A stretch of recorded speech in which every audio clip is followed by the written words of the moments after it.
Ariane Serafim, já estamos a vendo aí na tela. Ela é mestre em Gestão e Desenvolvimento da Educação Profissional pelo Centro Paula Souza.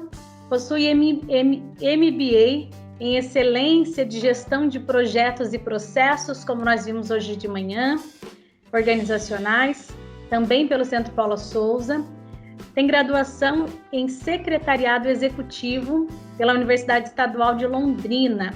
Atualmente é professora e coordenadora responsável dos projetos do Eixo Tecnológico Gestão e Negócios do Centro Paula Souza, onde é responsável aqui no CPS pela formação de docentes. Essa é você, né, Ariane? Que alegria ter você. Antes de você iniciar a sua fala, já quero te agradecer muito a sua disponibilidade. Muita gente aqui feliz demais com a sua presença.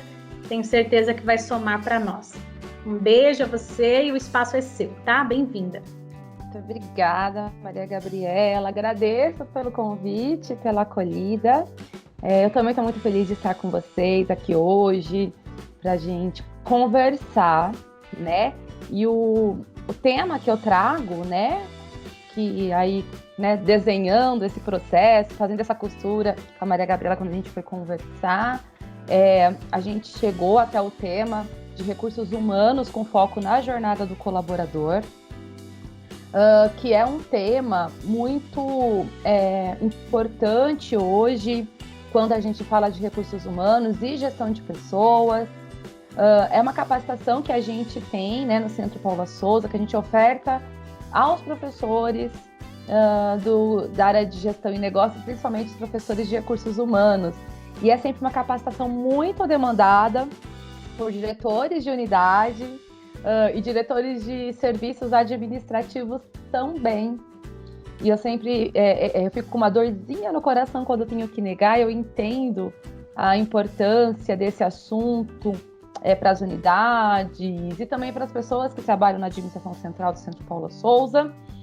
Então, lógico que a gente não vai ver tudo de um curso de 40 horas, mas a ideia aqui é trazer para a gente discutir, para a gente refletir sobre o assunto, sobre os principais pilares aí que nós temos do recursos humanos com foco na jornada do colaborador.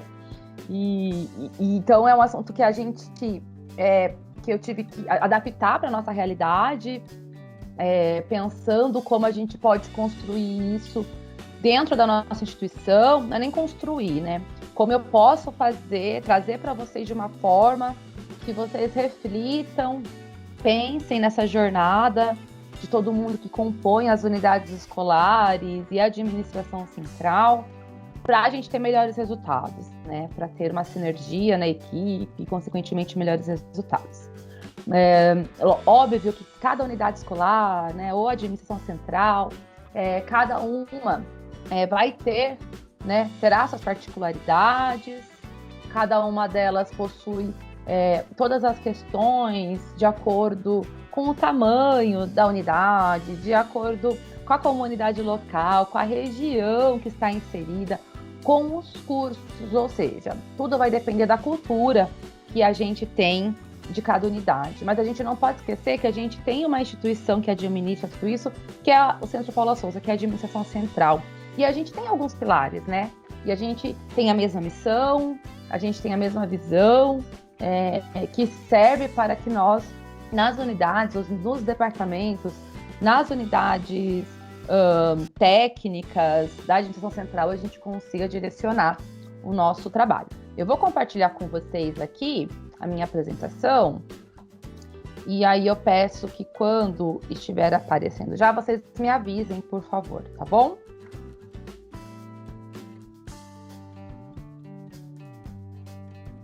Já está ok, Ariane. Então vamos lá. Bom, então a gente vai falar, né, de recursos humanos com foco na jornada do colaborador. A primeira coisa que é importante para a gente começar a pensar sobre isso, a unidade de recursos humanos, na verdade, a gente tem muitas confusões, né? Nós temos muitas confusões.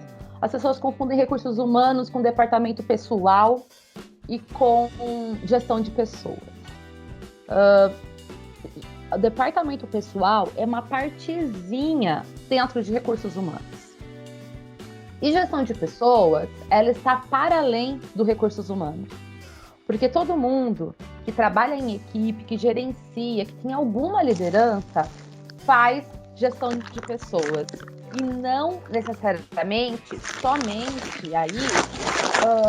Já tem alguém com o microfone ligado, eu não estou ouvindo um barulho. E aí, a gestão de pessoas, ela está para além do recursos humanos. Recursos humanos, com certeza, faz gestão de pessoas, mas não é somente os recursos humanos que faz gestão de pessoas. São todas as pessoas que lideram um grupo, são todas as pessoas que estão à frente de alguma equipe e de alguma forma aí precisa conduzir. Então, são coisas que conversam, mas são diferentes. Gestão de pessoas, departamento pessoal e recursos humanos. Fazer apenas folha de pagamento, fazer admissão, não é só isso que é o recursos humanos. Não é só isso. Isso é o departamento pessoal, que é uma parte fundamental do RH. Mas não é só isso. Ter recursos humanos, e aí, né, nossa, hoje as pessoas, né, tem várias linhas e vertentes que dizem, não é mais recursos humanos, é gestão de gente, não é gestão de pessoas. Enfim, independente da nomenclatura, a gente precisa pensar nesses processos. E todos eles, na verdade, né, porque recursos humanos tem vários subsistemas, departamento pessoal é apenas um dos subsistemas dentro de recursos humanos.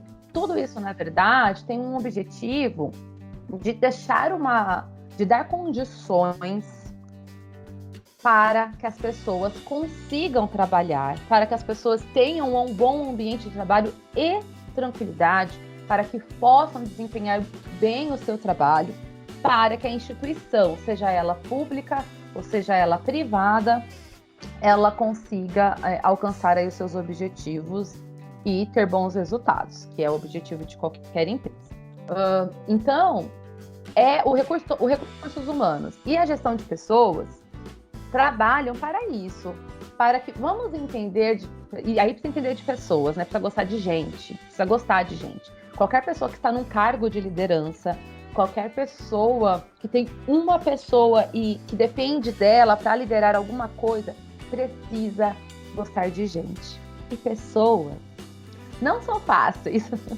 A gente sabe, quando a gente olha o subsistema de recursos humanos, é maravilhoso. Você fala, isso jamais vai dar errado. Quando a gente, né, assiste uma palestra falando como a gente precisa lidar com as pessoas, você fala, nossa, mas gente, pessoas as variáveis são muito complexas. E muitas vezes elas são imprevisíveis. Então, trabalhar com pessoas, fazer gestão de pessoas, é entender que os imprevistos acontecem o tempo todo, que muitas vezes a gente vai ter que respirar para não dar uma resposta atravessada. Sabe por quê? Porque nós que vamos gerenciar, que vamos estar à frente, também somos pessoas. Nós também somos pessoas que temos os dias que não estão bons.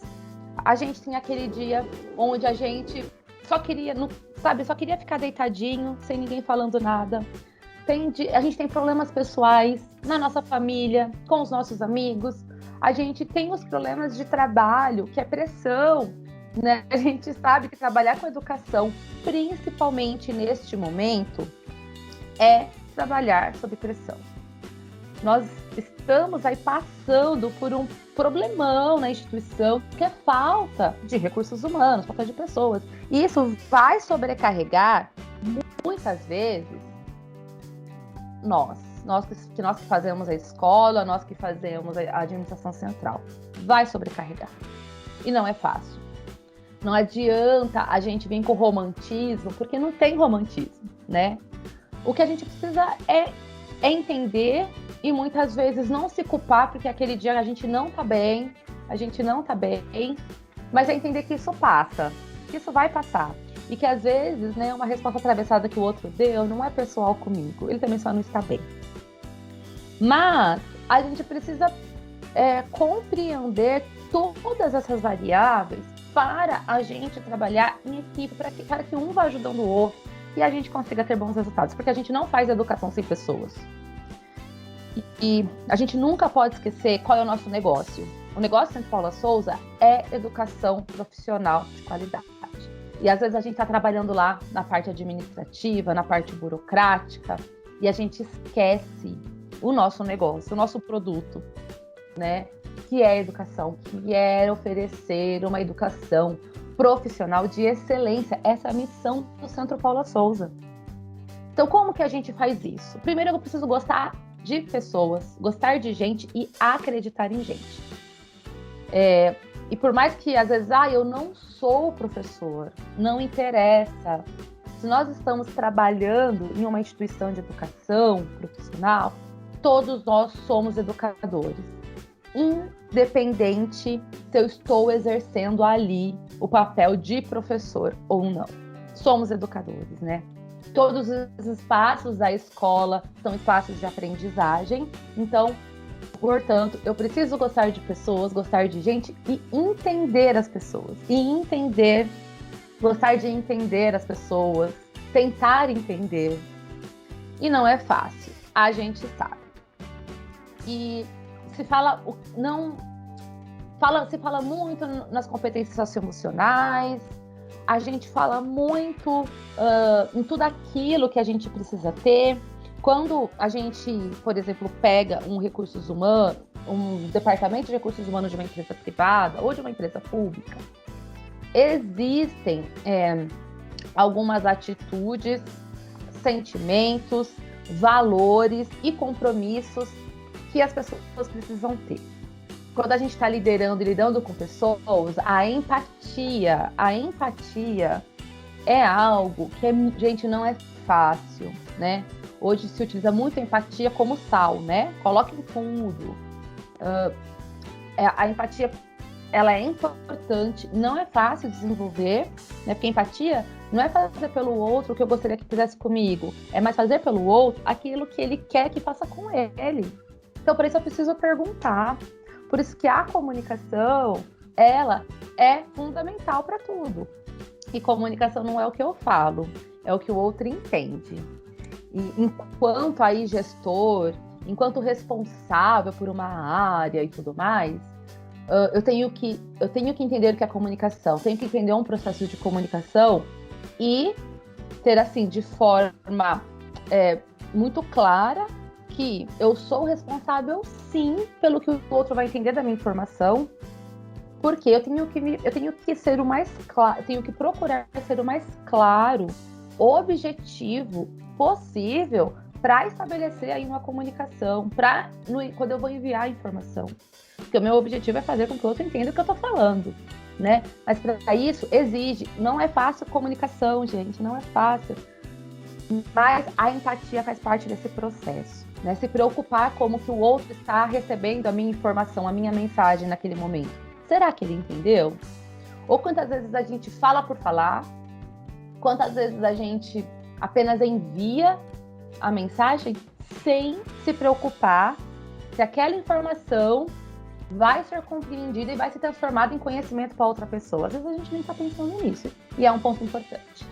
A agilidade, ela é importante no sentido de não dificultar aquilo que pode ser simples. Tentar simplificar sempre. E isso com tudo, porque às vezes a gente percebe que algumas coisas empacam, né? Nós somos uma instituição pública de educação, temos que documentar e registrar tudo possível, mas cuidado com aquilo que é desnecessário.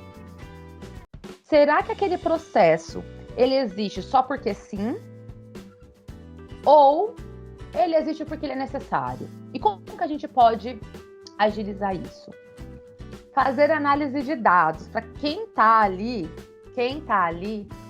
trabalhando com pessoas, quem está à frente das unidades, tem que trabalhar com dados. Tem que trabalhar analisando isso. A análise de dados está em tudo hoje. mas a gente precisa começar a pensar justamente para tomar as decisões. Tem que ter paixão por gente, como eu já falei, e capacidade de questionar o senso comum. Senso comum para nós que somos educadores, não dá. Nada só vai ser óbvio quando eu tiver certeza. E tudo isso, gente, por quê? A gente está falando na jornada do colaborador. Como a gente faz isso? E isso depende muito da gente. A gente fala de comunidade, né? De comunidade educadora para gerir pessoas pensando em recursos humanos mais humanos. Quando tudo isso que a gente acabou de falar aqui, isso vai sendo inserido em todos os pontos da jornada, que a gente vai entender melhor o que os processos, os relacionamentos, tudo vai se harmonizando, tudo vai ganhando sentido para quem está trabalhando.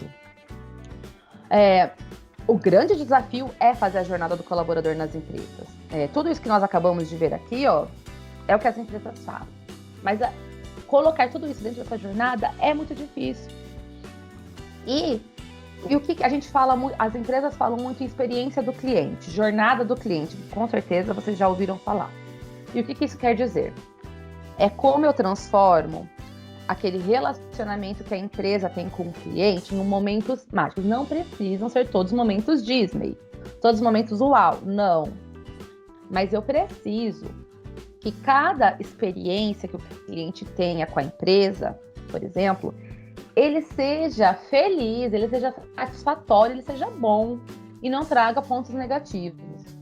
Por que as empresas fazem isso? Então, elas desenham a jornada do colaborador, pensando em todos os pontos de contato e pensando como todos esses processos vão acontecer. E, em alguns momentos, colocam aí momentos que encantam o cliente, né? Algumas empresas, o Nubank, por exemplo, principalmente essas empresas mais jovens, né? Tem os Experis, que chama, que são profissionais que trabalham apenas pensando como fazer da experiência de cada cliente maravilhosa. Bem, e aí a área de recursos humanos falou assim, peraí, a gente fala muito do cliente externo, mas o cliente interno?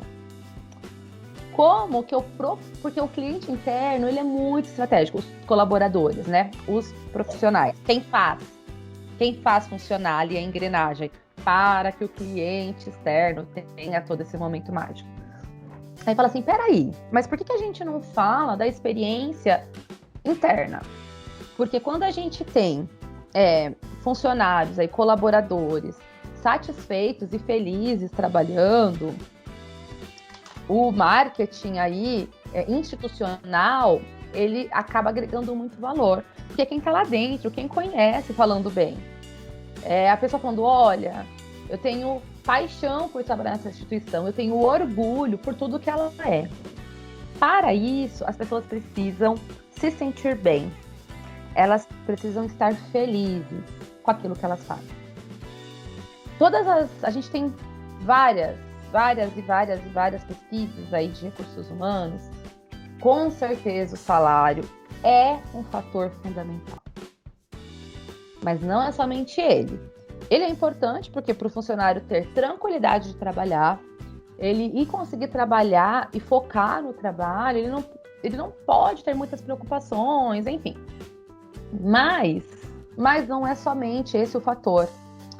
A questão aí da satisfação para trabalhar tem a ver com o ambiente. Porque se fosse isso, nós não teríamos tantas pessoas ganhando tanto dinheiro, vamos pegar essa uma coisa bem fácil para a gente pensar.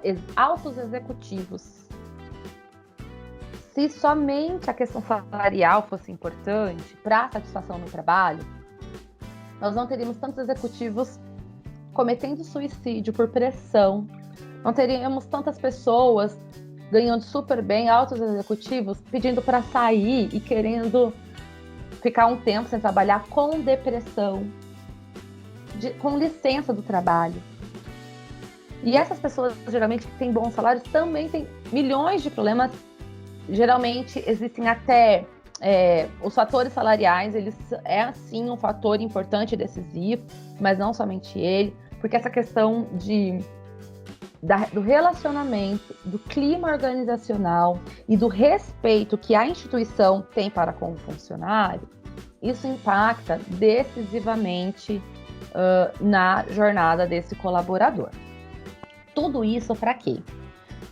As empresas querem hoje, e seja ela empresas públicas e privadas, elas precisam ser marcas empregadoras, employer branding, que a gente chama. Vocês devem ter ouvido, né, principalmente quem é da área da gestão aqui, a gente tem o Great Place to Work, né, o GPTW, que é no mundo que faz essa pesquisa, e temos o GPTW Brasil, que anualmente traz um relatório das melhores empresas para se trabalhar.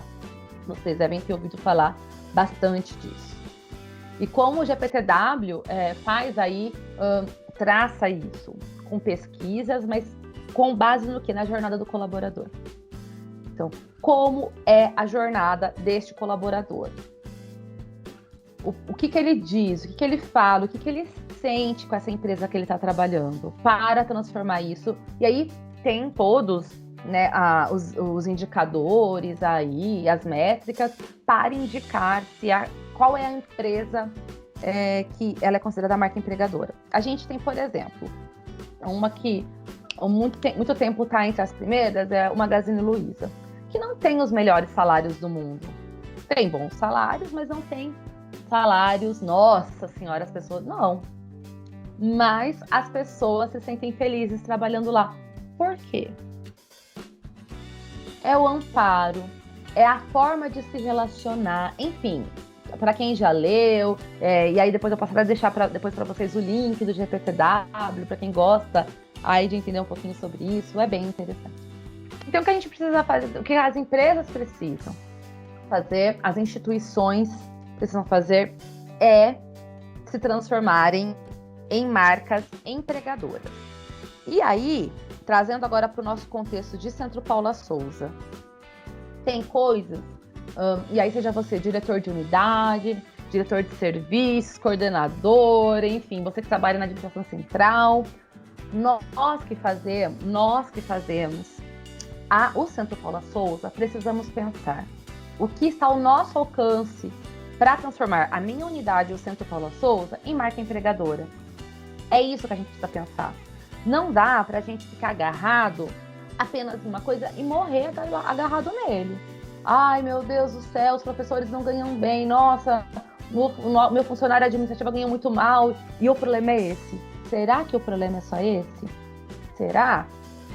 O que eu posso fazer para amenizar esse problema que a gente não consegue resolver?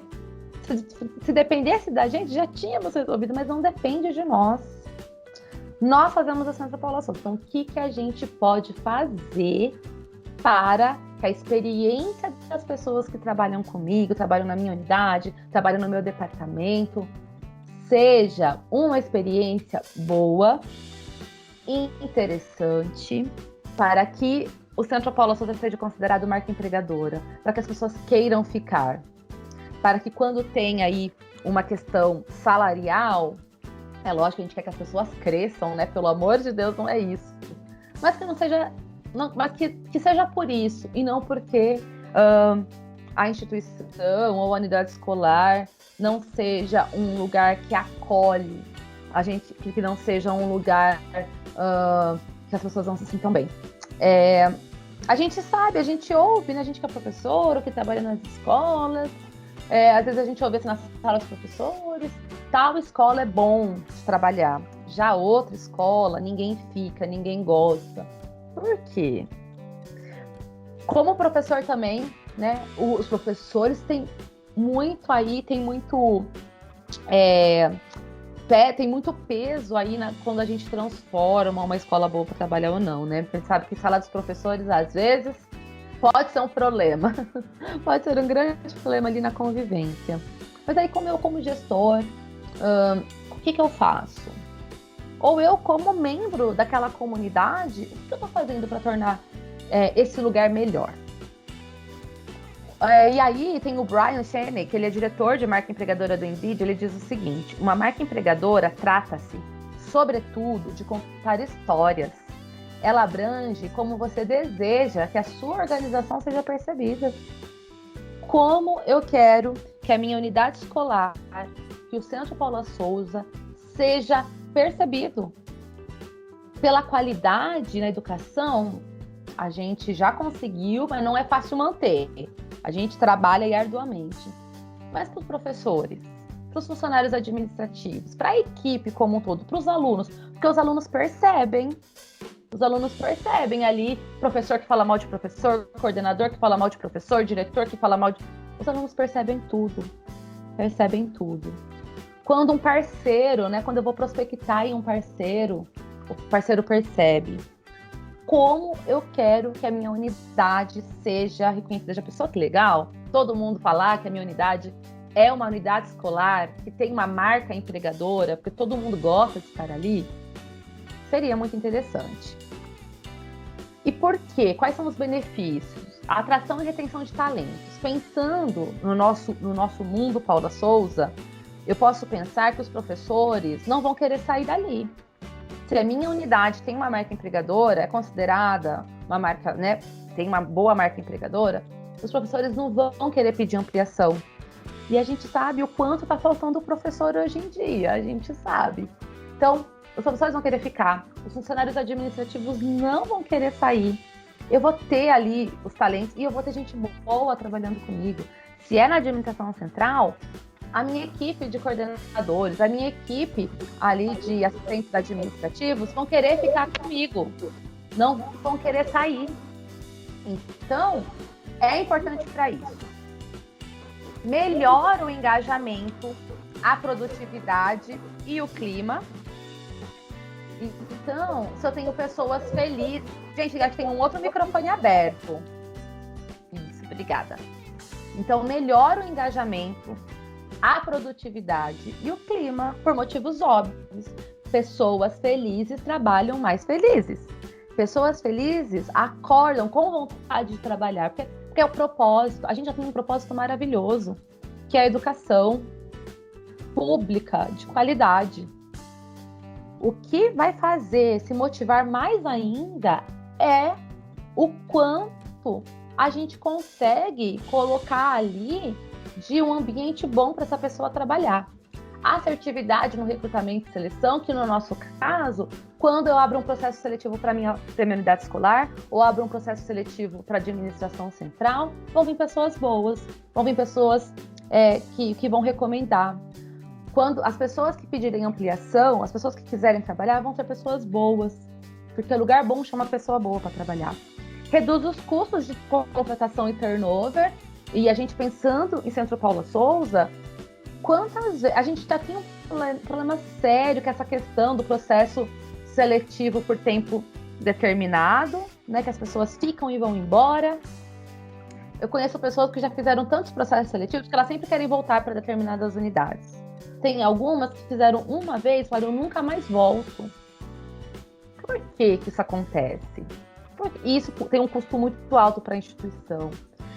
E aí a gente pode pensar em custo também. A gente sabe que o nosso tempo é tão reduzido, né? A gente tem poucas horas para fazer tanta coisa na instituição. Então, se eu tenho uma equipe que está sempre ali comigo, eu vou ter menos custo, inclusive do meu tempo. Eu vou ter mais produtividade. Fortalece as relações de respeito e confiança. É muito bom trabalhar com quem a gente confia. É muito bom ouvir das pessoas. Eu confio em você. Eu quero que eu confie em você. Eu vou te contar isso porque eu confio em você. E aí a gente tem algo que é muito importante hoje, que é a transparência. Às vezes as pessoas têm receio de falar. E isso para uma equipe é muito complicado quando as pessoas possuem esse medo. Então, se a gente dá liberdade, se a gente falar, olha, a gente aqui é um time, é uma equipe, é uma comunidade. A gente está junto. Não tenha medo de falar. Porque quantas vezes coordenador, diretor de serviço, diretor acadêmico descobre as coisas, mas às vezes não é nem maldade que a pessoa escondeu, é por medo. Medo de saber o que vai acontecer. E aí, para quem está nesses cargos bem estratégicos, ser acessível é fundamental. eu já ouvi de pessoas falarem assim, na escola onde eu trabalho, nossa, a gente não chega nem perto da sala do diretor. Eu falo, como assim? Não, o diretor fica lá, tem uma antessala, depois tem a sala dele, tem que marcar o horário. Eu entendo também que se o diretor ficar só também recebendo todo mundo, ele não consegue, mas não pode ser inacessível, não pode ser mais fácil conversar com a rainha da Inglaterra do que conversar com o diretor, com a diretora. Isso não pode. Tem medo de falar com o diretor de serviços, medo de falar com o diretor acadêmico, com o coordenador, ou medo de chegar na equipe da administração central. A administração central serve e ela existe para servir as unidades escolares. Sem unidade escolar não tem administração central. Quem está na administração central, seja que tenha um cargo, seja por projetos, está para servir as escolas. A razão de existir do Centro Paula Souza não é a administração central, são as escolas. Então, tem que ser acessível. As supervisões regionais, os grupos, todo mundo precisa ser acessível. A gente não pode ter medo de acessar. E melhorar a imagem diante de stakeholders. Quem são os stakeholders? A gente não faz educação profissional sem parceria. Educação profissional não se faz sem parceria. E se a gente tem, se a minha ETEC, se o Centro Paula Souza tem uma imagem, uma marca empregadora, todo mundo vai querer fazer parceria comigo. E a gente acaba transformando todo mundo que trabalha em embaixador. Porque todo lugar que eu vou falar bem da minha unidade, eu vou falar bem do Centro Paula Souza, porque eu tenho orgulho de fazer parte. Eu me sinto tão bem, eu gosto das pessoas, as pessoas me tratam bem, que eu vou sentir orgulho. Em qualquer lugar que eu for, eu vou falar e vou chamar as pessoas, seja para estudar, para fazer vestibulinho aí, olha, vestibulinho, processo seletivo, né? Nesse momento que as escolas estão aí enlouquecidas para conseguir candidatos, curso que não fecha, você desenhar uma jornada do colaborador que é boa, transformar a sua unidade, o Centro Paula Souza, em marca empregadora, traz candidatos para os cursos, por motivos óbvios. Ou a gente só vai falar da instituição na época do processo seletivo? Não, a gente tem que trabalhar o ano inteiro para... Lógico que a gente intensifica e todo mundo se mata, enlouquecido, mas faça esse processo sempre, porque vai ser muito mais fácil depois. Bom, então o que é essa jornada do colaborador, né? Eu trouxe um resumido aqui, né, para vocês, que envolve, mas a gente tem que pensar desde o momento que a pessoa tem contato lá com a vaga, por exemplo, no processo seletivo, no processo de concurso, ou quando eu estou procurando uma pessoa para um cargo de confiança, enfim. Como que é o contato dessa pessoa com a divulgação deste cargo? Ou na administração central, quando eu abro aí edital para coordenadores de projetos, por exemplo. Como que isso é feito? Como que a gente faz? Como que a gente divulga? A gente dá informação? Como que a gente acolhe? Aí, por exemplo, as pessoas vêm no processo seletivo, a pessoa vem conversar, vem para a entrevista. Como que a gente faz isso? A gente fica com aquele olhar de inquérito para a pessoa? Tipo, ela que precisa do emprego, vamos ver. Ou, será? O quanto ali... Hoje em recursos humanos se fala muito isso. Não tem mais isso. Porque... o candidato também escolhe. O candidato escolhe. Fala, Deus me livre naquela unidade. Cheguei lá, ninguém nem sabia me falar onde que era a sala. Cheguei lá, todo mundo me dava a resposta mais ou menos. Me deixaram 2 horas lá plantado, esperando. Não quero. Se no processo seletivo é isso, quando é o primeiro contato, imagine trabalhar neste lugar. Não vou. Aí a gente perde pessoas boas. Sabe com quem a gente vai ficar? Com aquele que ninguém quer. Aquele que nem quer. Então, eu tratei mais ou menos, e eu sou a última oportunidade dele, então ele vai vir. E aí eu não tenho escolha. Como que a gente faz todo esse processo? Como eu faço o processo de admissão desse funcionário? E aí, gente, é uma loucura no Centro Paula Souza. Como que a gente faz a integração desse professor, desse novo funcionário? A gente pega, vai lá fazer o seu exame admissional, traz sua carteira de trabalho, e você tem aula, ou você começa a trabalhar amanhã, e agora eu vou fazer um e-mail alfabetec aí pra você, entra lá no Teams, enfim, como que a gente faz? E começa. E olha, o coordenador vai te ensinar. O coordenador manda o plano de curso e passa o horário para ele e fala, vai. E eu só tô pensando, quando eu entrei no Centro Paula Souza para dar aula, eu fiquei assim, o que eu tenho que fazer agora? O que eu faço? Será que a minha unidade escolar, ou será que onde a administração central, onde eu trabalho, o meu departamento, enfim, o núcleo onde eu trabalho, tem um processo para integração, mesmo que ele venha trabalhar como coordenador de projetos, a instituição faz tempo, mas espera aí, é uma atividade nova. A gente faz integração? Será que eu tenho um processo de... Eu faço integração?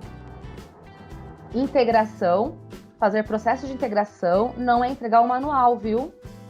Tem gente que confunde. Fazer processo de integração é integrar em tudo. Mostrar, estar junto, fazer junto, apoiar. Não entregar um papelzinho, assinar aqui para mostrar depois do observatório que a gente faz uma integração e vai. Será que a gente está fazendo isso? Eu sei que tem escola que faz, sei que às vezes não dá tempo, que é uma loucura. A gente contrata hoje o professor de manhã, pensando em professor, para começar a dar aula à noite. A gente chama um funcionário hoje, quando a gente consegue chamar funcionário, para ele começar daqui 2 horas, e vai. Como que a gente faz? O Centro Paula Souza a gente tem, né, programas de formação continuada, aí eu posso falar, né, dos professores, e a gente tem na CETEC, por exemplo, o Centro de Capacitação Técnica Pedagógica e de Gestão, que atende também as FATECs. Nós temos aqui, né, mesmo, nós estamos em uma jornada dentro da UGAP, a parte de treinamento. No Centro Paula Souza isso a gente tem. Eu sei que nem sempre, às vezes a gente consegue. Agora, online, no remoto, a gente consegue dar um tempo melhor, às vezes, né? A gente consegue organizar melhor. Mas eu sei que quando era presencial era difícil, porque o foco principal é a aula do aluno, é o aluno ter aula, mas a gente não pode esquecer que esse professor sem desenvolvimento, esse funcionário sem desenvolvimento, ele não vai conseguir dar uma boa aula. Ele, lógico, vai conseguir, mas será que eu estou pensando na melhoria? Será que às vezes não é melhor a gente se aguentar pelo menos uns 2, 3 dias ali para deixar que o professor ele faça uma formação continuada, para deixar que o funcionário ele consiga fazer um curso, ter uma formação continuada para melhoria dos nossos processos? Como que é o desenvolvimento no sentido completo de quando a pessoa, como que é o dia a dia ali, como que a gente faz? Como que acontece isso? Como que a gente dá o retorno de quando tem um problema? Será que eu estou permitindo que a pessoa faça outras coisas? Quando ela fala, olha, eu vou começar a fazer um curso, uma pós-graduação, será que eu poderia ajustar o meu horário? Só que a gente fala, não tem como, se vira, ou a gente ajuda? A gente pega, coloca, troca de horário, faz um outro horário dentro da legalidade prevista, óbvio, mas para auxiliar aquela pessoa, para que ela consiga ter desenvolvimento, já que às vezes a gente não pode dar. A gente permite o desenvolvimento das pessoas? E o que eu estou fazendo para reter, para que essas pessoas fiquem? Quando ela tem um problema, qual que é o tratamento que eu dou? Quando ela quer conversar comigo, como que eu faço? Quando eu cobro, porque tem que cobrar, gente. Ninguém tá falando que tem que ser um conto de fadas. Mas quando eu cobro, quando eu falo, olha, isso tá errado, como que eu faço isso? É expondo a pessoa ao ridículo? É fazendo isso na frente de todo mundo? Ou é mostrando porque ela errou e dizendo o que seria o adequado naquele momento e falando, olha, eu tô com você. Não foi legal, não foi, mas aqui a gente tá junto.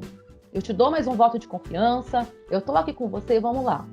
Eu sei que às vezes não entrega as coisas na hora, não faz chamada, aquela coisa, a gente precisa fechar o anexo 4, eu preciso mandar os documentos para o GAF, para o RH, aquela loucura, a gente tem prazos. Então a gente precisa pensar como na administração central a gente está fazendo essas cobranças e como que a escola, quando demora, como que a gente faz? Será que as pessoas esquecem?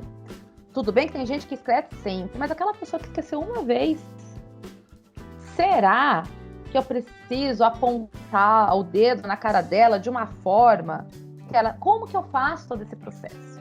Como que eu faço? E diretores de unidade, a responsabilidade pelo comportamento da equipe, da sua equipe ali, de diretores administrativos, serviços administrativos e acadêmicos, é sua. Dos coordenadores, é sua. Então, eu sei que é difícil, mas é a sua equipe. Quando você vê uma atitude, um comportamento inadequado com um professor, com um outro funcionário, o que você faz? Também não é chamar a atenção na frente de todo mundo, apoiar, mas chamar para conversar, porque isso vai refletir lá na ponta. O gestor geral, ele é o responsável. Ele precisa saber como que a sua equipe está proporcionando uma jornada do colaborador para os professores, para os funcionários administrativos, enfim, para toda a equipe. E quando, por exemplo, essa pessoa se desliga, seja por aposentadoria, seja porque rescindiu o contrato, seja porque ela não quer mais, seja porque ela está indo para um outro lugar, quando o coordenador de curso pedagógico, orientador educacional, diretor administrativo de serviços e o acadêmico deixa o cargo e volta para as aulas, muitas vezes, por exemplo, o ATA, a gente fala, tá bom, beleza, tchau, vem outro. Será que a gente lembra de mandar um e-mail agradecendo? Será que a gente lembra de fazer um agradecimento na frente de uma reunião pedagógica de todo mundo ali? Será que a gente... Porque a gente sabe que são cargos e são projetos aí de coordenação que, gente, são terríveis. As horas dadas não são suficientes. E a gente sabe que essas pessoas fazem muito, muito, muito além daquilo que ela precisaria fazer. Será que eu agradeço? As empresas antes, né? Tem empresa que dá coisas caríssimas, dá caneta de ouro, dá não sei o quê, dá... E aí pesquisas mostraram que não necessariamente eu preciso gastar muito dinheiro para agradecer. Será que a gente lembra do aniversário das pessoas? Olha, uma coisa muito simples, que eu conheci uma escola que não fazia, e isso fazia muita diferença porque a gente comentava como professor, e quando passou a fazer, dá um sentido diferente. Quando morre alguém da família de um professor, de um funcionário, por exemplo, que é próximo, né? Um pai, uma mãe, marido, filho, enfim. Ninguém quer passar por isso, mas acontece. Será que a gente manda uma coroa de flores? Será que a gente manda uma mensagem de pesar? Será que a gente fala, olha, sinto muito. A gente sente. Toda a nossa comunidade sente. A gente está com você. É uma lembrança. É uma lembrança. É um conforto que numa hora dessa a pessoa se sente muito acolhido. Quando nasce, a gente só lembra da morte quando nasce alguém. Será que a gente lembra também de parabenizar? A gente tem que comemorar a vida também, isso é muito importante. Então, quando a gente fala de jornada do colaborador, a gente está falando de todo o processo. Então, todos esses pontos de contato. O que a gente está fazendo para que toda a jornada do colaborador dentro do Centro Paula Souza, dentro da minha unidade de ensino, esteja sendo um momento bom, porque a gente passa muito mais tempo trabalhando do que com a família, né? E tem uma coisa hoje, isso aqui é mais um, a gente tem vários processos aí, e hoje a gente fala muito também, que é no preparo do ambiente de TI, nas pontas para o trabalho remoto, que a gente tem lá na hora do onboarding, lá da integração, a gente faz a integração e depois, será que eu estou preparando? Como será que estão as condições mínimas do meu funcionário trabalhar remoto, do meu professor? Será que ele tem essa condição? Ou será que a gente só vai cobrando? Hoje a gente tem que pensar, porque a gente está dentro de casa, trabalhando. Eu estou respeitando o horário de trabalho? Porque a gente perdeu muita noção. Como que está acontecendo? Isso está impactando diretamente nessa jornada aí remota dos colaboradores. Gente, é isso. Falei bastante, eu sei, tô com o meu horário aqui super estourando, mas o que eu queria trazer para vocês é no sentido de que a gente precisa pensar em tudo isso que a gente faz. A gente precisa fazer. Eu posso não ter ninguém liderando, eu posso não ter ninguém na minha equipe pode ser eu-equipe. Mas o que eu faço para os meus colegas de trabalho, porque a jornada dele na minha unidade ou na Divisão Central do Centro Paulo Souza seja um lugar gostoso e bom para trabalhar? A gente é responsável. Às vezes a gente só cobra, né? É culpa do diretor, é culpa da professora Laura, é culpa do governador. E a gente? O que a gente está fazendo para a jornada do meu colega? E não é fácil, mas a gente começar a perceber mais as pessoas e pensar que elas são importantes para mim, não somente eu que sou importante para ela, mas o quanto ela é importante ali para o meu trabalho. Eu acho que as coisas vão melhorando. Gente, é isso. Eu não sei se deu para entender. Eu não sei se vocês concordam, mas é isso. Agora fica aqui à disposição para quem quiser fazer alguma pergunta. Enfim, eu sei que eu tô com o horário estourado, né, Maria Gabriela? Eu falo demais, gente. Se deixar, eu vou até à noite falando com vocês. Olha, minhas palmas aí com o coletivo, junto com todo mundo. Muito obrigada, Ariane, pela sua fala. Acredito que é um lembrete. Que você trouxe é um lembrete, né? Passando uma marca-texto em muitas informações que nós já possuímos em algumas questões aí que você tocou, mas que estão muitas vezes tão guardadas, né? Que nós esquecemos de trazer a lembrança e principalmente a ação. Então, de alguma forma, você veio lembrar da necessidade de concretizar algumas informações que nós já temos, algumas ações, e assim, de alguma maneira você trouxe a jornada do colaborador simplesmente para a humanidade necessária dentro do ambiente organizacional, né? Agradeço muito